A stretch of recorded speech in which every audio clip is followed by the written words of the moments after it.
السلام عليكم ورحمة الله وبركاته. النهاردة هعمل لكم القشطوطة أو كيكة الحليب التركية أو التريليتشيا زي ما انت عايزة تقوليها. أول حاجة كده هنا على نار هادية هنحط كوباية من السكر. هنعمل صوص الكراميل، هنسيبه على نار هادية.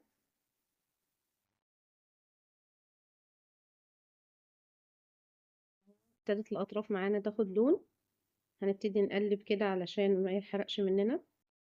أهم حاجة نقلب كويس وما نخافش من التخريزة اللي هيخرزها، لا هيفك معانا. أهم حاجة نقلب كويس علشان ما يمررش مننا. اهو كده ابتدى ياخد لون.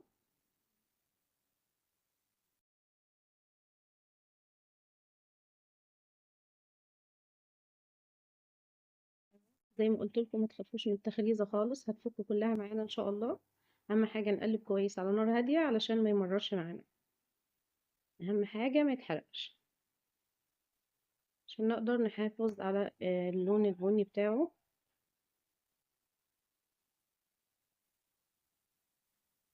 اهو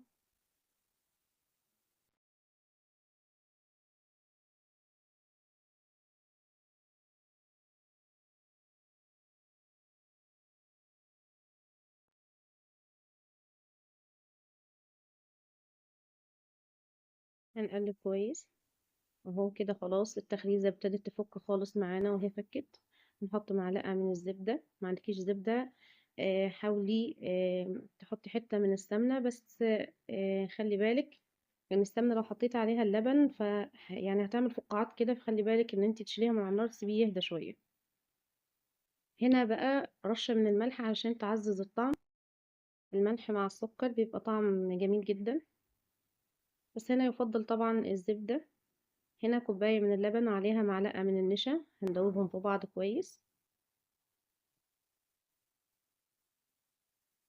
اهو هنحطها على خليط الكراميل. هنقلب بالراحة خالص في الخطوة دي علشان ما يفرقعش في وشنا وعلشان ما يجيش علينا، يعني بالراحة خالص كده لان ده سكر. هنقلب بالراحة خالص كده. هنقلب سريع شوية بس بالراحة، يعني علشان النشا معانا ما يتكتلش في ناحية واحدة. اهو زي كده بس بالراحة كده علشان ما يجيش على ايدينا. اهو برضو هيتفك كل التكتلات دي، اهو كده خلاص فكت كل التكتلات اللي كانت موجودة. بقى كريمي وناعم وجميل جدا. كده هنزله خلاص من على النار. اهو هعرف امتى ان هو خلاص استوى، اني هشوف المعلقة ظهر المعلقة من ورا كده اهو. هو الناحيتين مش هيمسكوا في بعض، يعني خلاص كده في فرق. تمام كده. هنا بقى هوريكم شكل الصوص. اهو هسيبه يبرد، قوامه هيتقل اكتر من كده. اهو كده قوامه يتقل وهيتقل اكتر من كده لو انتي سبتيه يبرد. هنا هنعمل الكيك بتاعنا. 3 حبات من البيض وعليها كيس من الفانيليا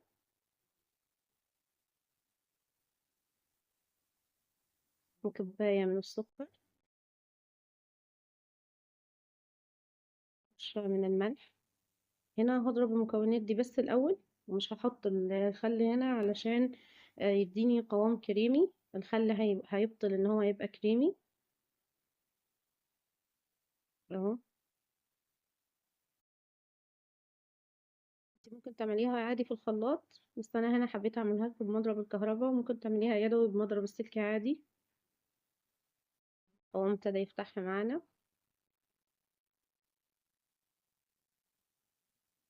بصوا القوام بقى عامل زي شبه الكريمة كده اهو. شايفين؟ زي السبونج كيك كده. مش هنحتاج لا دي اسفنج ولا اي حاجة.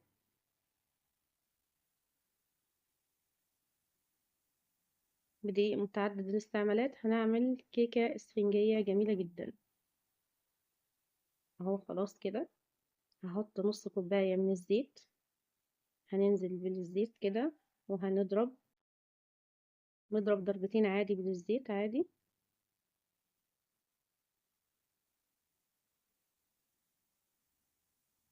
اهو. هنا هنحط كوباية من اللبن اللي هو الحليب يعني، هننزل بالحليب كده، هنضرب ضربة واحدة وهنشيل المضرب كده خلاص علشان ما يعملش رغاوي كتير. هنجيب كوبايتين ونص من الدقيق متعدد استعمالات، مش دقيق سبونج ولا حاجة. وهنجيب كيس كيك شيف،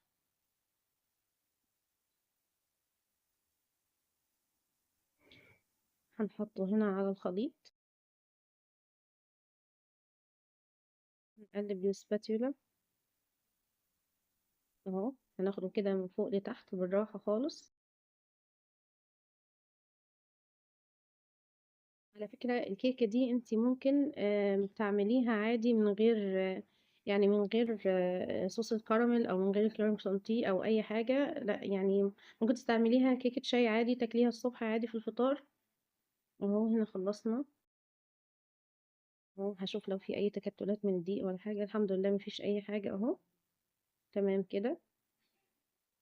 هنجيب صينية متوسطة، هنا نسيت معلقة من الخل اهو، حطيت الخل في الاخر اهو خالص علشان يحافظ على لون الكيك، يخليه ابيض وفاتح.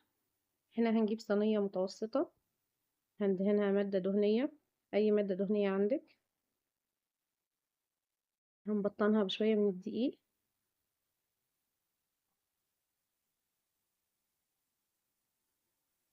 اهو، بعملها لكم خطوة بخطوة علشان تبقى سهلة معاكم. هننزل بالخليط كده في الصينية،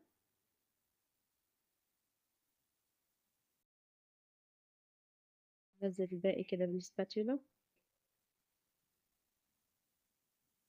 هناخدها خبطتين كده على الرخامة وهنحطها في الفرن على درجة حرارة 180 لمدة 30 دقيقة بالظبط. ما نشغلش اي شواية ولا حاجة، عادي كده. هنا هنحط هنعمل الكريم شانتيه، كوباية من الكريم شانتيه وكوباية من الحليب اللي هو اللبن.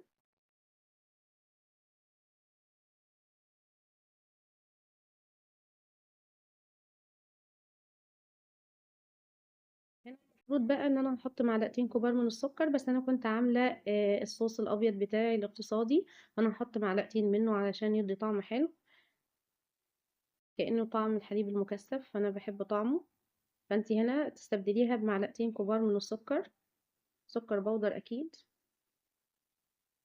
او ممكن سكر من التاني تدوبيهم في اللبن يعني لو انتي مش عندك سكر بودر.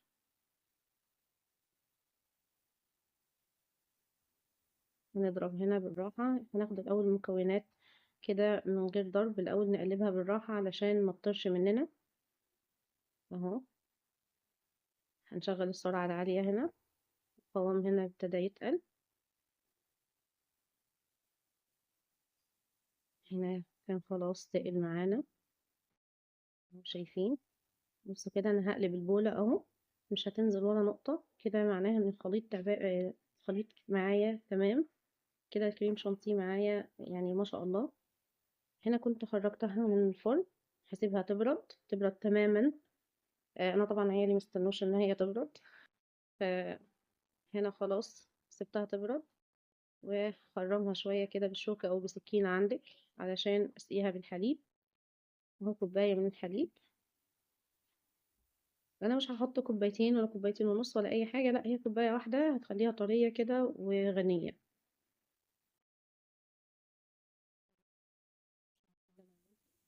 زي ما قلت لكم انا مستنيتش عليها، المفروض اصلا نستنى عليها ان هي تبرد تماما، فطبعا يعني مش هتدي نتيجة افضل زي ما انتي هتستني عليها. اهم حاجة تبرد تماما، والكريم شانتيه يبقى ساقع و... والكراميل برضو يعني يبقى كده مايل كده ان هو بارد اهو. حط عليها صوص الكراميل. هنا ممكن تستبدلي صوص الكراميل بقطع من المانجا، يعني ممكن تحط عليها قطعة من المانجا وخلاص، يعني مش لازم بالكراميل. لو انتي مش حابة طعم الكراميل، يعني في ناس ما بتحبش الكراميل اصلا، فممكن تشيليه وتحطي قطع من المانجا وتعملي لها كده جيلي تلميع من فوق. ممكن بالسيرب برضو من فوق، فوق المانجا. هنا كنت قطعتها طبعا اهي. ان ولادي مستنوش، هي شوفوا الكيكة طرية وهشة وبيضة من جوه كأنها سبونج كيك. لو عجبتكم الوصفة اعملوا شير ولايك وسبسكرايب.